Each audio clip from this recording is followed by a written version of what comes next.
الله الرحمن الرحيم الحمد لله الذي كان موجودا قبل حدوث الأشياء ويبقى بعد فناء الأشياء، تفرد بالأولية والقدم ووسم كل شيء ما عداه بالفناء والعدم، كما قال عز شأن كل شيء هالك إلا وجهه وكل نفس ذائقة الموت، وقال كل من عليها فان ويبقى وجه ربك ذو الجلال والإكرام.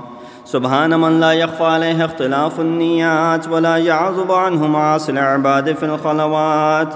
سبحان الله الذي منه خلقة العباد وإليه المعاد، فمن يعمل مثقال ذرة خيرا يره ومن يعمل مثقال ذرة شرا يره. نشهد أن لا إله إلا هو الملك الذي لا ينازع في ملكه ولا يضاد في حكمه، يعذب من يشاء بما يشاء كيف يشاء ويرحم من يشاء بما يشاء كيف يشاء، تعذيبه المسيئين عدل وعفوه تفضل. نشهد أن محمدا سيد المرسلين وخير المبشرين والمنذرين، صلى الله عليه وآله الهداة المهديين، من ركب سفينتهم نجا واهتدى ومن تخلف عنها ضل فغرقا. صلوات भेज محمد وآل محمد. Assalamu alaikum wa rahmatullahi wa barakatuh. We've been discussing this khutbah known as khutbah of muttaqeen, or for the pious, as discussed in Nahj al-Balagha, book associated with our first Imam Amir al-Mu'mineen Ali ibn Abi Talib alayhi salatu wassalam. Sermon number 193 is discussing in details as far as the sifat and the attributes of those who are considered to be pious.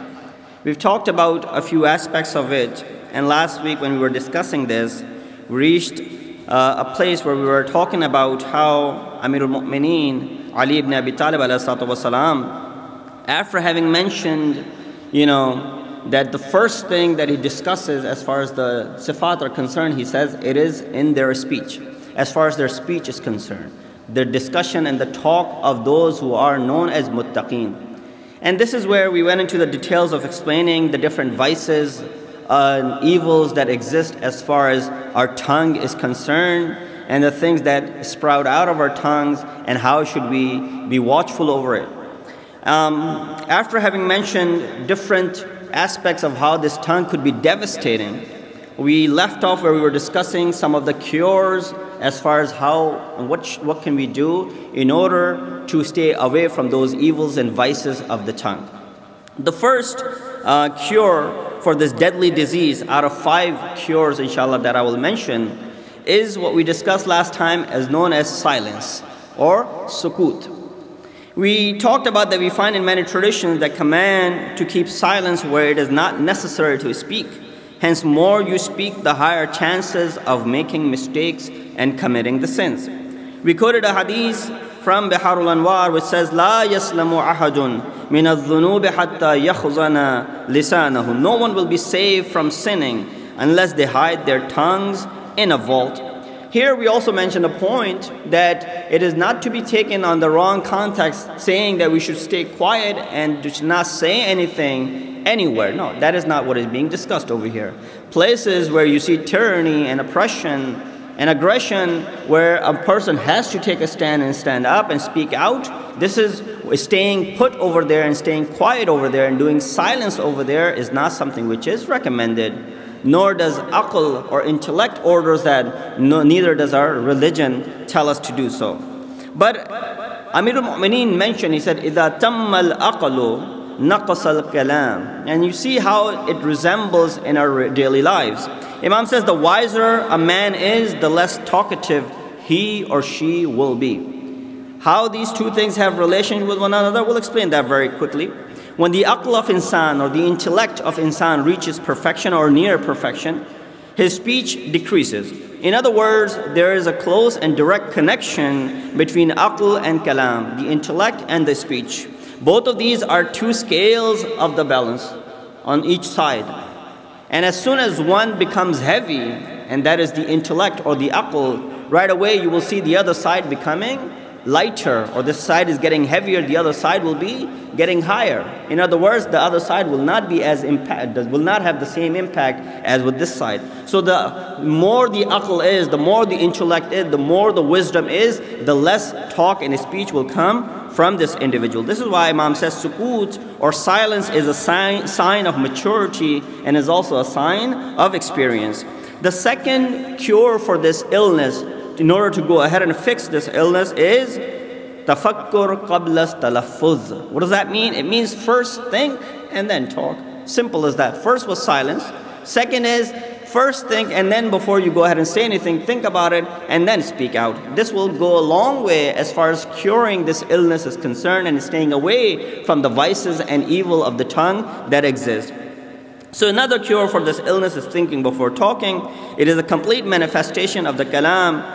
Less or selective speech is a pearl. We see that we find two narrations in this regard from the kalam of Masumin, which says there are two types of comparisons that Imam is doing. One comparison is between a mu'min and a munafiq, a believer and a hypocrite. Imam says, وَإِنَّ لِسَانَ الْمُؤْمِنِ مِنْ وَرَاءِ قَلْبِهِ وَإِنَّ قَلْبَ الْمُنَافِقِ مِنْ وَرَاءِ لِسَانِهِ. I'm sure you've heard this hadith. I'll go through the translation and explain briefly that certainly the tongue of a believer is at the back of his heart, while the heart of a hypocrite is at the back of his tongue. Because when a believer intends to say something, he thinks over it in his mind. If it is good, he discloses it. If it's not good, he keeps it to himself. But if he or she, but when a hypocrite speaks, whatever comes to the tongue, they go and let it out without thinking over it. In other words, whenever a mu'min or a believer is speaking, he makes sure that his tongue is behind the heart, not literally, but figuratively speaking, it's behind the heart. Why? Because whenever he says something, he filters it through the tongue, or filters it rather through the heart, or the mind or intellect, whatever you want to call that to be.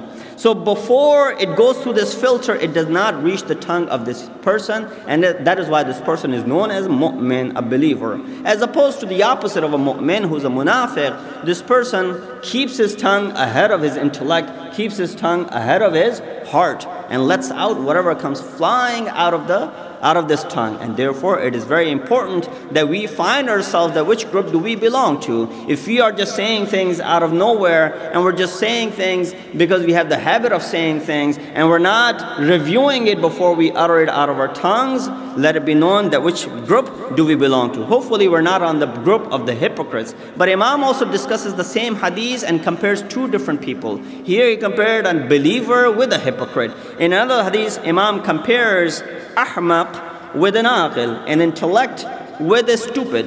I couldn't find any other translation for the word ahmaq. That would be the best suited translation for the word ahmaq, to be stupid. What does Imam say? He says, وَقَالَ لِسَانُ الْعَاقِلِ وَرَاءَ قَلْبِهِ وَقَلْبُ الْأَحْمَقِ وَرَاءَ لِسَانِهِ. He says, a wise man first thinks, then speaks, and a fool speaks first and then thinks. So we see that what are some of the causes when we go ahead and say whatever we want to in regards to other people in the community, in regards to other individuals whom we come across, and so on and so forth. We see that this is something in regards to, as far as lying is concerned, backbiting is concerned, all the other evils that come out of this tongue is concerned. When you lie about someone, when you slander someone with that which they have not done, or you lie about someone, or you backbite about someone, right away there's an effect that takes place. It's not a physical effect that takes place, so we don't see it, but there's a spiritual effect that takes place, and it is proven through the traditions of Rasul, tradition of Masumin. What is the effect that takes place? The effect is that the thawab of this person who's doing this lying or backbiting is transferred over to the person whose backbite was being done. So for example, in a hadith it says this, a person who backbites or lies or associates a lie with another individual which they do not have that right away the 70 years of ibadat and the worship of this person who's backbiting or lying is transferred over to that other individual. You would ask, isn't it being a little bit too harsh by Allah subhanahu wa ta'ala that this person, for example, worshipped for 70 years and then one lie about someone out of a grudge or whatever, one backbite out of, being frustrated. Right away, Allah is going to transfer the 70 years of ibadat of this individual to that individual. Isn't it too harsh? There should be some respite. There shouldn't be that much of, punishment for this. We say, well, you look at it from this end. That other person for whom you have backbited or you have associated or ascribed a lie to, by saying this one sentence, you might have dishonored that person's 70 years of ibadat as well. You might have disrespected that person's 70 years of honor that he had earned among the people with that one sentence that came out of your tongue. The same way you dishonor someone with one sentence, Allah subhanahu wa ta'ala is going to transfer your good deeds towards that individual. Salawat bi Muhammad wa ali Muhammad. So we have to be very careful that we do not turn our hasanat, our good deeds, into sayyi'at, bad deeds. The third cure that is being mentioned over here is one should be wary of being washed at all times. This is something which we tend to forget all the time. That whenever we do something, and this is where Ma'asumeen mentioned the word wara' that is being used in ilm akhlaq or as far as the self-building is concerned, that means to abstain, wara'. What does it mean? It means that a person who's able to control his desires or her desires while in private or while in privacy, not in front of the people. Everybody can act good in front of other people. The one who is able to act the same way when by himself or by herself or alone or individually sitting at one place or in privacy, that person is the one who's really applying the concept of wara or abstaining. We see that one should be wary of being washed at all times. If we knew that someone is watching or listening to us all the times, we would be very, very careful. We wouldn't say anything or everything that comes out of our tongue or comes through our mind.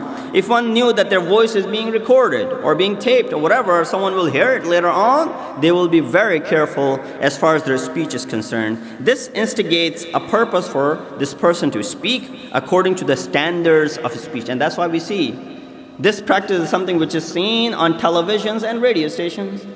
That people are very careful when they say something or when they phrase something, because it is something which can come back and haunt them. They might not believe in what they're saying, and that is the story majority of the time, what is being televised or what is being told from these news channels. But the belief that they have is something else. But what they're saying is usually something which is in the confined, so that they do not get themselves into trouble. So we should realize that this is something that they're in our surrounding. Allah subhanahu wa ta'ala is always watching over us. Angels who are performing this duty as kiram and katibin are always looking over us. And we should not think that any small deed is something which will be left unseen by Allah subhanahu wa ta'ala. Quran says, La ta'khudhuhu sinatun wala nawm. He is someone who does not have any tiredness. He is someone who does not have any sleep. And therefore these two also who are guarding are also not going to sleep for a moment. So we see if children are standing in front of us, and this is something very obvious and we can realize from this example. If children were standing in front of us, no adult would go ahead and do something or say something which will be out of the ordinary, keeping in mind that these are just the kids who are standing in front of us. When you're in front of your own children, you might have said something, God forbid, in presence of no one. But when the kids are in front of you, right away, you start behaving differently. You do not utter those words out of your mouth that you might have out of frustration somewhere else in front of those kids. So we see that we are very, very careful when it comes to talking in front of the kids, yet we forget that we are always in the presence of Allah subhanahu wa ta'ala. Salawat bi Muhammad wa ali Muhammad. Fourth cure in this regard is that our speech is part of our action. Sometimes we forget it's not just the deeds that we do we will be held accountable for. but also what we say is something which we will also be held accountable for. That's the same way you see these days someone says something on the TV or on the radio, right away, you know, this person is given a slip. Okay, you're no longer going to be charged of this post, and they're removed from those posts. A lot of big posts have been relieved due to small little sentences that these individuals have said. So don't believe that we will not be held accountable for the things that we say. Both in the books of Ahl Sunnah and as well as the books of Shia, we have seen this event has been quoted that one day a Sahabi by the name Mu'adh ibn Jabal said that I was traveling with Rasulullah sallallahu alaihi wasallam, and one morning when I woke up, I asked Prophet to advise me about that which will guarantee paradise to me. Prophet said to me, protect this, and he pointed towards the tongue. He said, protect this. He asked, tell me something that will guarantee paradise. Don't measure paradise very lightly. It's not easy to come by. But Prophet pointed towards the tongue and said, guard this, protect this, and you will have the guarantee of this paradise. Mu'adh replied to Prophet, are we accountable for what we say as well? Prophet replied back by saying, indeed, we are as much responsible for things that we say as we are for the things that we do. There are different ahadith in this regard from Rasulullah. I will skip those and go towards the last cure, and inshallah we will end with that. Salawat bi Muhammad wa ali Muhammad. We've talked about this, that the reason that we don't sometimes realize these facts is because we have knowledge about these things. Someone might be saying, oh yes, I've heard this hadith many times. Lisanul aqil wara'a, lisanul aqil wara'a qalbihi, you know, the tongue of an intellectual person is behind his heart. I've heard this hadith many times. You know, this hadith where Mu'adh ibn Jabal is saying something, Prophet said, protect your tongue. Yes, I've heard this many times.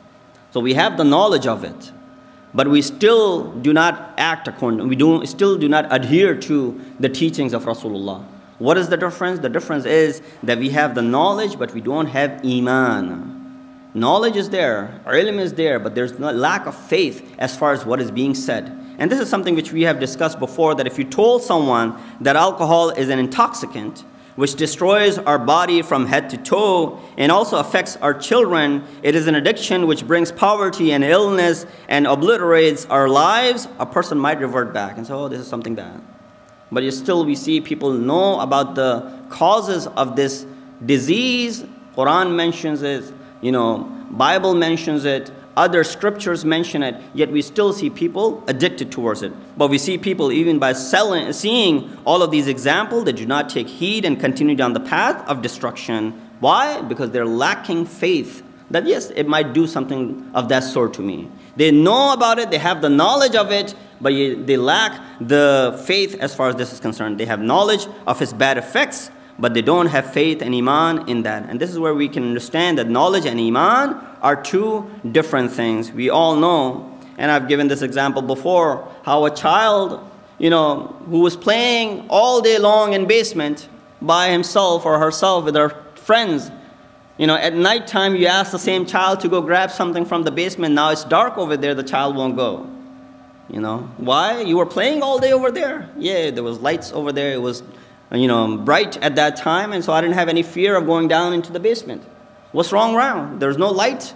This child right away has this fear of darkness. He knows that there's nothing that can harm him, but he does not have a faith and believe that there's nothing that could harm him. And that is something which we can apply in ourselves as well, that we know these things and we've heard these ahadith many times and these ayat many times. We know the causes and the evils behind all of these things, yet I guess we lack faith and we don't have enough belief in what is being said over here. So if you tell a person, you know, who is addicted to alcohol, that alcohol is the same as to bring flame close to the body, let alone to the mouth, this person will stay away from it. Yet they don't realize that they don't make the same resemblance as far as this life is concerned. We are same when it comes to many of these vices of tongue. We realize and know that it has bad effects, yet we don't believe in it. The next, inshallah, we will be discussing the next segment of this khutbah where Imam says, وَمَلْبَسَهُمُ الْإِقْتِصَادِ. Muttaqeen are those, their dress is moderate. Inshallah, next week, if God permits, we will go into the details of what Allah subhanahu wa ta'ala says in this Quran. Let us ask Allah subhanahu wa ta'ala to give us the tawfiq to be able to follow the teachings that we have been provided from Quran, as well as the teachings of Rasulullah and the Masumeen alayhi salatu wasalam. Oh Allah, hasten the zuhur of our awaited Imam and make us among the helpers and the soldiers of Imam. Wa inna ahsanul hadith wa ablaq al-mu'iza.